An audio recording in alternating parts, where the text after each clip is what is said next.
Okay, let's talk about Francis Ngannou versus Jon Jones if it does happen. And then I'm going to talk about Francis Ngannou versus Derek Lewis too if that fight happens next. I'm going to start with the tougher challenge. Jon Jones. Okay, first and foremost, what I said in a previous video, Jon Jones is not afraid of Francis Ngannou, okay? Most of that was just trash talk. Reality is, Jon Jones is the baddest guy in the light heavyweight division. He's the greatest light heavyweight of all time. He's one of the best pound-for-pound fighters in the world, I think, of all time. So for anybody to be stupid to say he's afraid of Francis, stupid enough to say that, just makes no sense at all. Jon Jones has never lost a fight. He's still... in my eyes, he's undefeated. He's won so many championship fights in his UFC career. It's not even funny. And to be honest with you, the only thing that stopped him, that's hurt him, is himself making bad choices outside the octagon, doing drugs, testing positive for steroids, whatever the case, whatever it is. So, and I'm not bashing Jones. Let's be honest, if he didn't do any of that other stuff, he would probably have won 5 or 6 more championship fights. Maybe a little bit less, maybe a little bit more. So, excuse me. This is a tough fight because Francis looks like he has a lot of skills. But Jon Jones, again, he's never lost a fight. Stipe has already lost 3 fights before this. All right? So, and right around the time Stipe got in the UFC, Jones was already a top guy. He was already the light heavyweight world champion. He was already unbeaten back then at 23 years old. So, Francis, if he wins this fight, the obvious method is by knockout, early first, second, maybe third round.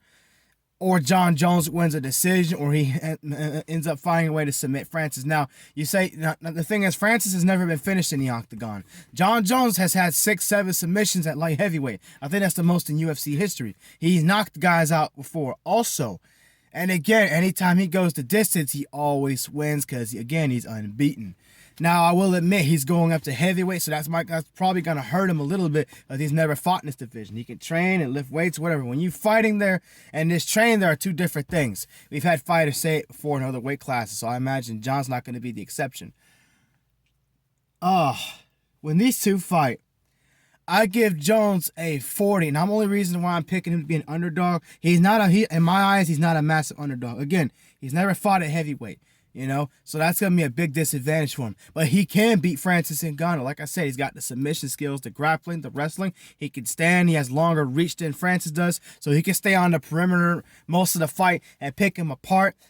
And he'll be just fine. And even if he can't take down Francis, like I said, he still has that reach advantage where he can hit him and make Francis miss. So the only reason I'm giving Francis the bigger chance because he's been fighting at heavyweight the whole time. And, you know, he's got the experience. If Jon had been fighting there the whole time, the roles were reversed, I'd give Jones a big edge over Francis, despite the knockout power. All right? Now, if I had to pick a winner, I'd pick Francis, but if Jones wins this fight, it wouldn't surprise me either, because he's never lost. Now, let's talk about Derek Lewis and Francis Ngannou. If these 2 fight, if Derek fights him, he needs to keep this fight standing. He needs to get in Francis' face and knock the crap out of him. He needs to get him with a big counter punch or get the best of a wild exchange. Now, Francis Ngannou is not going to blitz him like he did Rosenstruck or Velasquez or Dos Santos because we all know that I think Derek actually has the most knockouts in UFC heavyweight history, 12, 13 knockouts. So he's going to fight Derek smart like he did last time, but I think he's going to have a slightly different game plan. He'll mix in wrestling. He'll use his submissions because anybody who wrestles probably knows some submissions. Derek, like I said, Derek needs to keep this fight standing. The last time he fought a wrestler, he got tapped out in the 2nd round. So he doesn't want to do that again. He needs to keep it on the feet. Francis can hang with him on the feet just because of his weapons. We obviously know he hits hard. But Derek hits hard too. I hate to say it, but if these 2 fight, I give Francis Ngannou a 65 to 70% chance to beat Derek Lewis. Just because I know Derek's gotten better. But he does not he probably cannot go 5 rounds like Francis can just because of the cardio that I see. I don't think Derek has the well-rounded skills to beat Francis. And if they're on the feet, he could still lose that fight to Francis. Now, Francis could lose that fight if he gets hit with a counter punch or he tries to blitz Derek. I don't think Derek is going to lay down. He's going to come after him and fight him. He's going to be gunning early for a knockout when he fights Francis.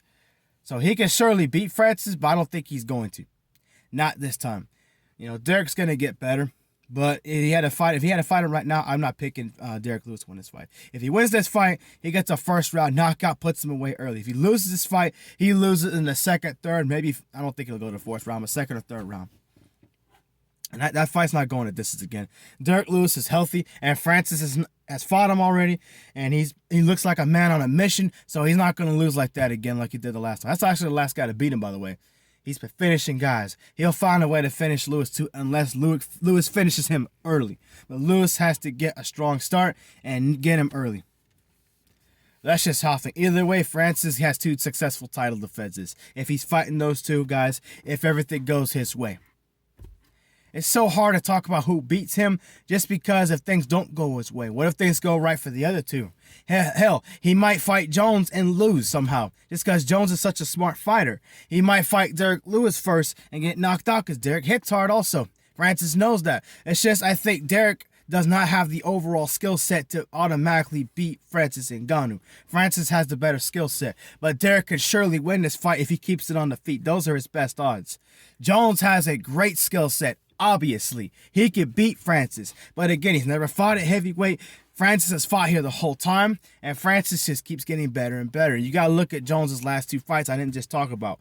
Santos, Reyes, both guys who cannot win or look impressive since their Jones losses. That says a lot about Jon. Is he going downhill? Francis is getting better. I know Jones is still not old, but he's been doing this for a long time, so you got to imagine time's catching up to him.